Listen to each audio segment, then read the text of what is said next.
प्रवीण दरेकरांच्या पदाला मंत्रिपदाचा दर्जा, म्हाडाच्या धर्तीवर राज्यात महाराष्ट्र स्वयं पुनर्विकास प्राधिकरणाची स्थापना। प्रवीण दरेकर स्वयं पुनर्विकास प्राधिकरणाचे पहिले अध्यक्ष। अहिल्यानगरमध्ये रस्त्यावर लिहिलेल्या आक्षेपार्ह मजकुरावरून 2 गटात तणाव। आक्षेपार्ह मजकुरावरून अहिल्यानगरमध्ये रास्ता रोको, राडा करणाऱ्यांवर पोलिसांचा लाठीचार्ज। अहिल्यानगरचा राडा हे षडयंत्र, मुख्यमंत्री देवेंद्र फडणवीसांची प्रतिक्रिया। राज्यात तणाव निर्माण करण्याचा प्रयत्न, मुख्यमंत्र्यांची माहिती। विजयानंतरही पाकचे मंत्री मोहम्मद नक्वी यांच्याकडून ट्रॉफी स्वीकारण्यास टीम इंडियाचा नकार। विना ट्रॉफीचं सेलिब्रेशन करत पाकला लगावली सणसणीत चपराक। टीम इंडियाच्या कृतीने भारतीयांची मनं जिंकली।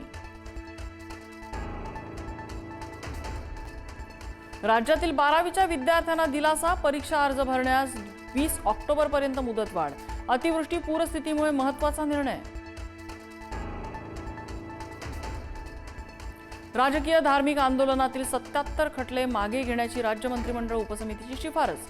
77 प्रकरणं पुन्हा क्षेत्रीय समितीकडे विचारार्थ पाठवणार, मात्र गंभीर आणि स्त्रीविषयक 47 गुन्हे मागे घ्यायला साफ नकार।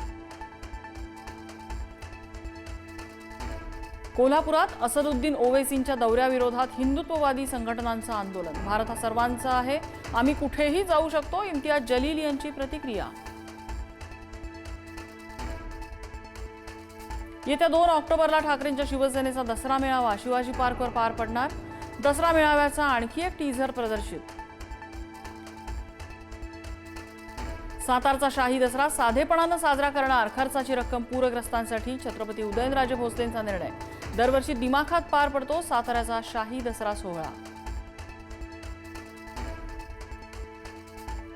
राज्यभरातल्या मंदिरांकडून पूरग्रस्तांना मदतीचा हात। सिद्धिविनायक मंदिराकडून 10 कोटी, शेगाव गजानन महाराजांकडून 1 कोटी 11 लाख, तर शिर्डी साई मंदिराकडून 1 कोटी आणि लालबागच्या राजाकडून 50 लाखांची मदत।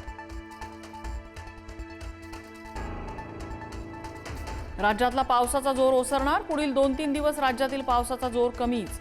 मुंबईसह ठाणे, पालघर, रायगडमध्ये पावसाचा जोर कमी असणार, काही ठिकाणी मुसळधार पावसाचाही अंदाज। सोलापूरच्या जिल्हाधिकाऱ्यांनी ज्योती वाघमारेंना सुनावलं, तुमचं राजकारण नंतर करा। जिल्हाधिकाऱ्यांनी सुनावलं, मदतीवरून सवाल करत वाघमारेंनी केला होता फोन।